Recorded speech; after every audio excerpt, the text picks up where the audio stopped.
বিশ্বনবী রাহমাতুল্লিল আলামিনের জীবনচরিত তার জীবনী আলোচনা করা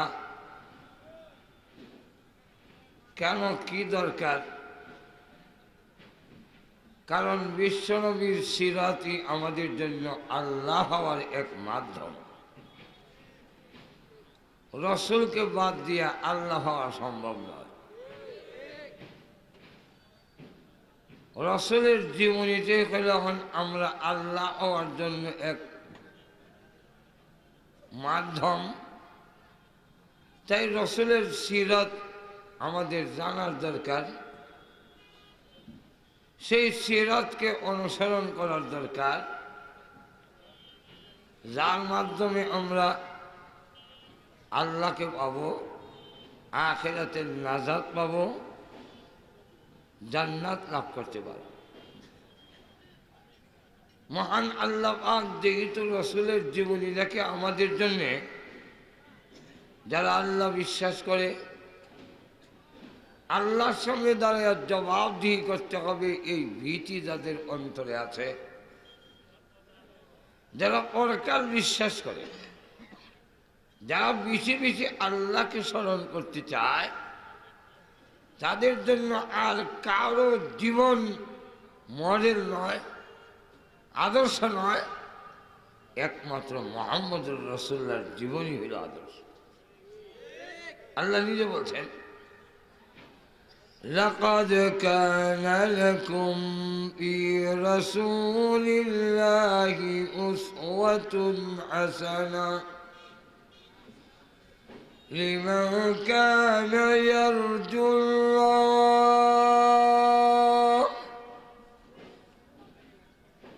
রসুলের জীবনীর মধ্যে লাকাদ কানা লাকুম ফি রাসূলিল্লাহ আর ফি সিরাতি রাসূলিল্লাহ, রসুলের সিরাত, রসুলের জীবন চরিত্র, এটা হলো আমাদের জন্য নমুনা। কাদের জন্য? এক নম্বর হলো ইয়াখাফুল্লাহ, ইয়ারজুল্লাহ আর ইয়াখাফুল্লাহ। যারা আল্লাহকে ভয় করে, আল্লাহর আদালতে যারা একদিন জবাবদিহি করতে হবে, এই ভয় যাদের অন্তরে আছে, তাদের জন্য হলো রসুলের জীবনীর একটা মডেল। দুই নম্বর হলো ওয়াল ইয়াউমিল আখির, আর পরকালকে যারা বিশ্বাস করে, পরকালের সুখ শান্তি যারা চায়, যারা জান্নাতে যেতে চায়, জাহান্নামের আগুন থেকে মুক্তি পেতে চায়, তারা রসুলের সিরাতকে ফলো করা ছাড়া পরকালের আযাব থেকে মুক্তি পাওয়া, জান্নাত লাভ করা কিছুতেই সম্ভব নয়। তিন নম্বর হলো ওয়া যাকারাল্লাহ কাসীরা, যারা আল্লাহকে বেশি বেশি স্মরণ করতে চায়,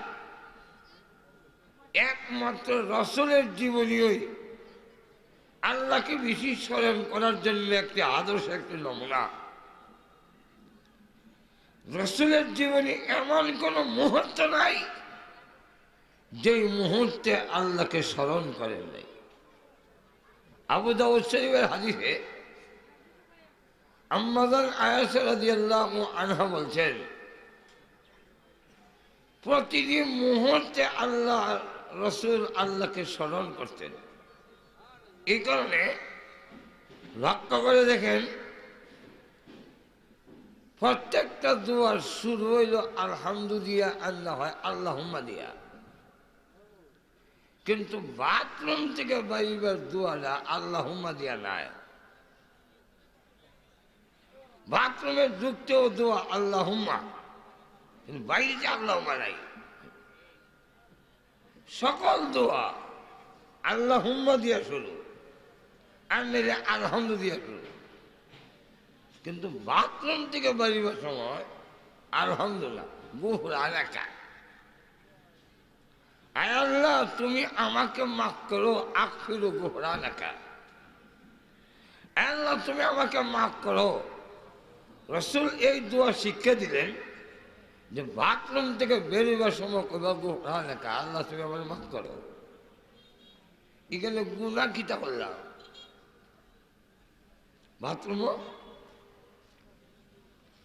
রাসূল বাথরুম থেকে বের হবার সময় এই দোয়া কেন করতেন যে আল্লাহ বাথরুমও থাকা অবস্থায় তো আর জবান দিয়ে তোমার জিকির করতে পারি নাই, আয় আল্লাহ ওই যে কিছু সময় আমার জীবন থেকে তোমার স্মরণ ছাড়া জবান দিয়া তোমার জিকির করা, মনে মনে না জবান দিয়া তোমার জিকির যে করতে পারলাম না, এই যে সময়টুকু চলে গেল, আল্লাহ এই জন্য তোমার কাছে এই সময়টুকুর জন্য ক্ষমা চাই।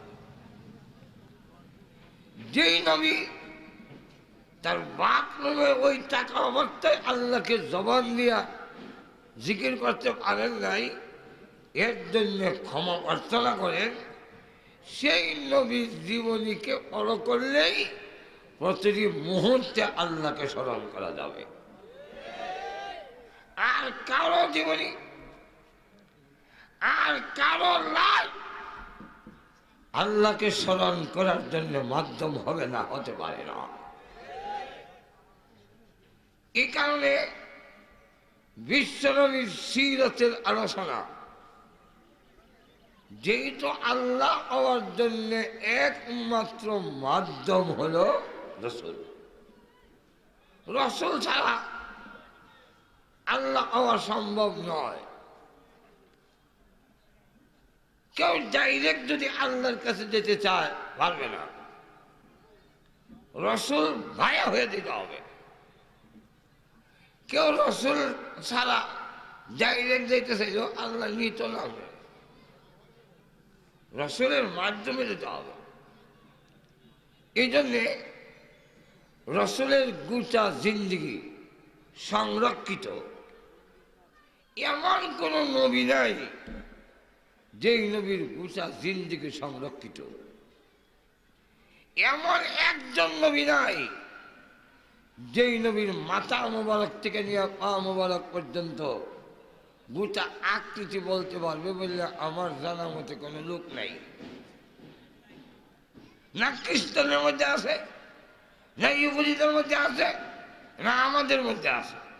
কিন্তু আমাদের নবীর মাথা মোবারক থেকে নিয়ে পা মোবারক পর্যন্ত, মাথা মোবারক কেমন ছিল, চোখ মোবারক কেমন ছিল, নাক মোবারক কেমন ছিল, গাল মোবারক কেমন ছিল, সিনা মোবারক কেমন ছিল, ওনার দাড়ি মোবারক কেমন ছিল, ওনার চুল মোবারক কেমন ছিল, এর বিস্তারিত বর্ণনা দেওয়ার মতো আমাদের অভিজ্ঞদের মুহাদ্দিস সহ এমন লক্ষ লক্ষ লোক বিশ্বের মধ্যে আছে যারা রাসূলের জীবনের প্রত্যেকটা অঙ্গের ব্যাখ্যা দিতে পারবে। আর তো জোরে কহা, রাসূল ছাড়া আর পৃথিবীর থেকে বিদায় যারা হয়েছে তাদের কারো আকৃতি বলা সম্ভব নয়। আর তো জোরে কহা, কারো জীবনী সংরক্ষিত নাই। থাকলো কিছু কিছু কিছু কিছু অত তারিখ জন্ম হয়েছে, ইটা করছে ইটা করছে ইটা করছে এটা করছে এটা করছে। এখান থেকে আমরা জীবনী দেখি, বিভিন্ন কিতাব যে করি তার জীবনী লেখ, তো লিখতে লিখি অত সালে জন্ম হয়েছে, অত সালে মরছে, অমুকের কাছে মরছে, অতটা কিতাব লেখছে। কিন্তু আমাদের নবী নখ কাটার থেকে নিয়ে চুল কাটা পর্যন্ত, বিশ্ব নবী রান্নাঘর থেকে নিয়ে রাষ্ট্র পর্যন্ত এমন কোন কাজ নাই যা সংরক্ষিত নাই।